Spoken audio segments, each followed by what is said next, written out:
বন্ধুরা, পূর্ণ রান্নাঘরে আপনাদের প্রত্যেককে স্বাগত। আজ চলে এসেছি নতুন একটি রেসিপি নিয়ে।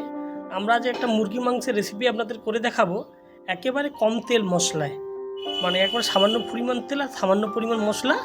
আর এই মাংসটা রান্না করা হবে বেশ কিছু সবজি দিয়ে, পেঁপে, গাজর, আলু। আর আপনারা অনেকেই হয়তো আছেন বিভিন্ন শারীরিক সমস্যায় ভুগছেন, ট্রাইগ্লিসারাইড বেড়ে গেছে কিংবা ইউরিক অ্যাসিড বা কোলেস্ট্রল বেড়ে যাওয়ার জন্য আমরা অনেকেই তেল মশলা খেতে পারছেন না, কিন্তু মুরগি মাংস খেতে চান বা মাংস খেতে চান, তাদের জন্য এই রেসিপিটি। আর এই রেসিপিটি আমরা কেমনভাবে বানাচ্ছি সম্পূর্ণ ভিডিওটা দেখতে থাকুন।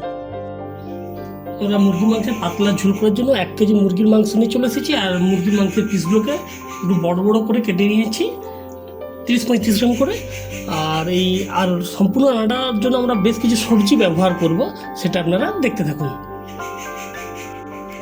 আর এই রান্নাটার জন্য আমরা ব্যবহার করেছি 250 গ্রাম গাজর আর 400 গ্রাম একটা পেঁপেগুলোকে আমরা একটু বড় বড় করে কেটে নিয়েছি। আর নিয়েছি 300 গ্রাম মতো আলুগুলো একটু বড় বড় কেটে নিয়েছি। আর এই রান্নাটার জন্য আমরা একটা পেস্ট বানাবো, সেটা আপনারা দেখতে থাকুন। পেস্ট বানানোর জন্য আমরা একটা মিক্সিং জার নিয়েছি। আর এই মিক্সিং জারের মধ্যে আমরা যোগ করে দেবো 1 ইঞ্চ পরিমাণ আদা, 10 গ্রাম পরিমাণ রসুন। আর সম্পূর্ণ রান্নাটা যেহেতু আমরা কাঁচা লঙ্কায় করবো, তাই জন্য আমরা ঝালানোর জন্য যোগ করে দিচ্ছি প্রায় গোটা 10-12 মতো কাঁচা লঙ্কা। এর সঙ্গে আমরা মিক্সিং জারের উপর যোগ করে দেবো 1 চা চামচ গোটা ধনে, 1 চা চামচ গোটা জিরে। এখন ওগুলোকে কিছুটা পরিমাণ জল দিয়ে মিনিট 10 মতো ভিজিয়ে রেখে দেবো। তারপর এটাকে আমরা নিয়ে যাবো পেস্ট করার জন্য।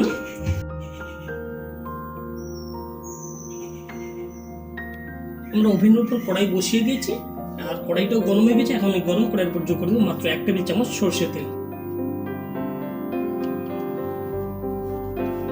তেল গরম হয়ে গিয়েছে, আর এই গরম তেলে আমরা ফোড়ন শুধুমাত্র যোগ করবো সামান্য কিছু গোটা লঙ্কা।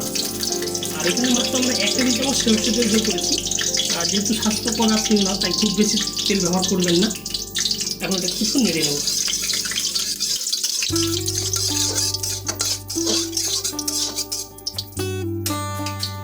এখন আমরা কড়াইয়ের উপরে যোগ করবো প্রায় 30 গ্রাম মতো পেঁয়াজ কুচি।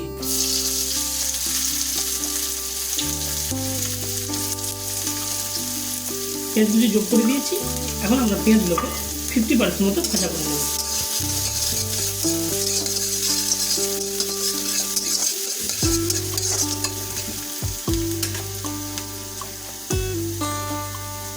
করার পর আমরা প্রায় 2 মিনিট ধরে ভাজা করে নিয়েছি। পেঁয়াজগুলো 50% মতো ভাজা হয়ে গেছে।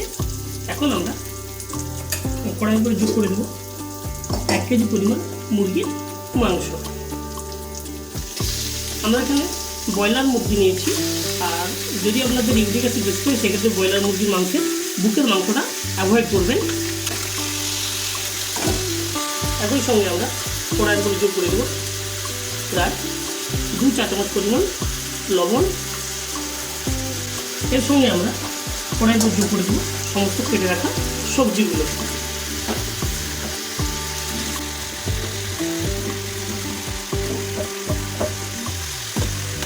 কড়াইয়ের উপর যোগ করে দেবো প্রায় 2 চা চামচ হলুদ গুঁড়ো সবজি। আর আমরা হলুদ গুঁড়োটা যোগ করে দিয়েছি, ঠিক মুরগি মাংসটাও যোগ করে দিয়েছি। এখন আমরা কড়াইয়ের উপর যোগ করে দেবো সামান্য পরিমাণ টমেটো কুচি। চাইলে আপনার স্বাস্থ্যকর ঝোল বানাতে চাইলে টমেটোটাকে স্কিপ করে যেতে পারেন। এখন এগুলোকে আমরা মিনিট 5 ধরে ভালোভাবে কষিয়ে নেব।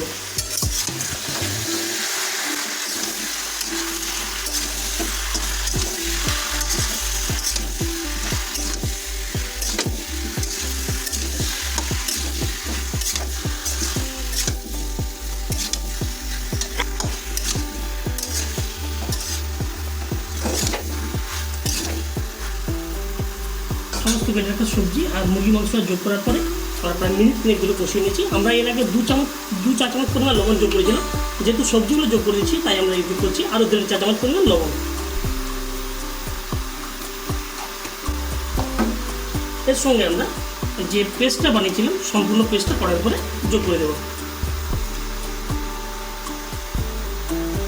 পেস্টটা যোগ করে দিয়েছি। এখন এটাকে আমরা আরও মিনিট 3 ধরে লোক কষাতে থাকবো।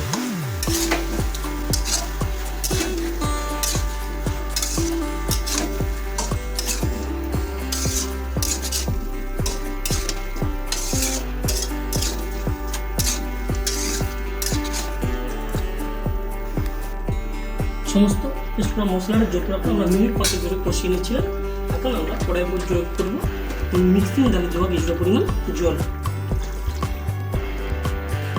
যোগ করছি। এখন এটাকে আমরা যখন মিনিট 2 ধরে এভাবে কষিয়ে দেবো। মশলা ধোয়া জলটা যোগ করার পর 2 মিনিট ধরে কষিয়ে নিচ্ছি। এখন আমরা কড়াইয়ের উপরে মিনিট 5 জন্য একটা ঢাকনা যোগ করে দেবো।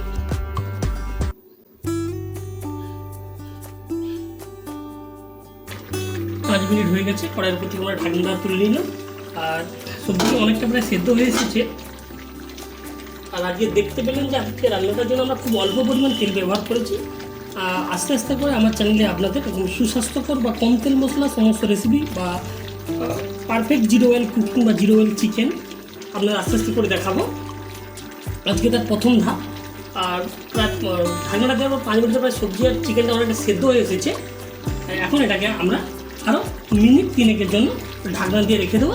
তারপর এরপর পরিমাণ মতো আমরা যোগ করে দেবো।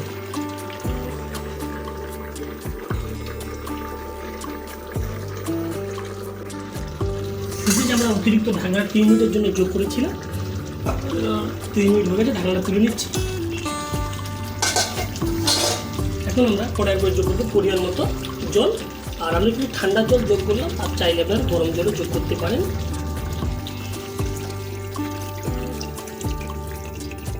আমরা কিন্তু হাফ লিটারের মতো জল যোগ করেছি। প্রায় 6 জন মিলে খাবো, তাই হাফ লিটারের মতো জল যোগ করেছি। আর 1 কেজি মাংস নিয়েছিলাম। এখন এটাকে আমরা আরও মিনিট 5 ধরে ফুটিয়ে নেব।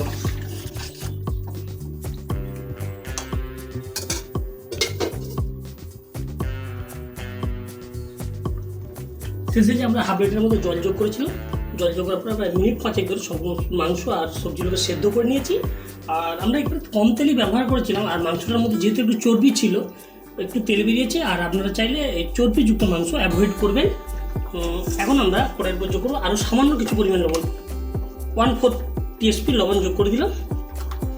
আর আপনাদের একটা বারবার বলে রাখি, যে কোনো রান্নার ক্ষেত্রে তেল আর মশলা আর লবণ সেটা আপনাদের নিজেদের ইচ্ছা মতো ব্যবহার করবেন। আপনারা কতটা খাবেন সেইভাবে, কোনো বাধ্যবাধকতা নেই যে এই মাংসটার জন্য এই এত 1 টেবিল চামচ তেল বা এতটা আদা এতটা রসুনের প্রয়োজন। ওটা আপনাদের নিজেদের ইচ্ছা মতো ব্যবহার করবেন, যেমনটা খাবেন, যেমনটা স্বাদ চাইবেন সেভাবে যোগ করবেন। লবণটা যোগ করে দিয়েছি।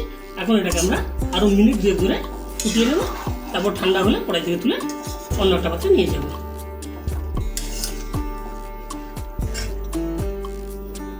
শেষে আমরা লবণটা যোগ করার পর আরও 2 মিনিট ধরে মাংসটাকে সেদ্ধ করে নিয়েছি।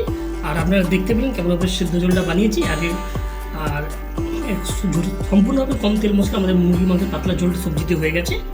এখন এটা কড়াই থেকে তুলে অন্য একটা পাত্রে নিয়ে যাবো। তার আগে আমরা ওভেন লোকটা বন্ধ করে দেবো। সম্পূর্ণ কম তেল মশলায় মুরগি মাংসের পাতলা ঝোলটা হয়ে যাওয়ার পর সেটা আমরা কড়াই থেকে তুলে অন্য একটা পাত্রে নিয়ে এসেছি। আর আপনারা দেখতে পেলেন কেমনভাবে আমরা পেঁপে, গাজর, আলু দিয়ে মুরগি মাংসের পাতলা ঝোলটা বানিয়েছি। আর এই রেসিপিটা যদি আপনাদের ভালো লাগে থাকে অবশ্যই বাড়িতে বানাতে পারেন। বানিয়ে গরম ভাত কিংবা রুটির সঙ্গে পরিবেশন করুন। আর আপনারা চাইলে এই ধরনের রান্না করার জন্য চর্বিযুক্ত মাংস স্কিপ করে যাবেন। আর এই রেসিপিটা আপনাদের কেমন লাগলো অবশ্যই কমেন্ট করে জানাবেন। আবার দেখা হবে পরে কোনো একটা রেসিপি নিয়ে। ততক্ষণে আপনারা আপনাদের খেয়াল রাখুন, সুস্থ থাকুন, ভালো থাকুন। ধন্যবাদ বন্ধুরা।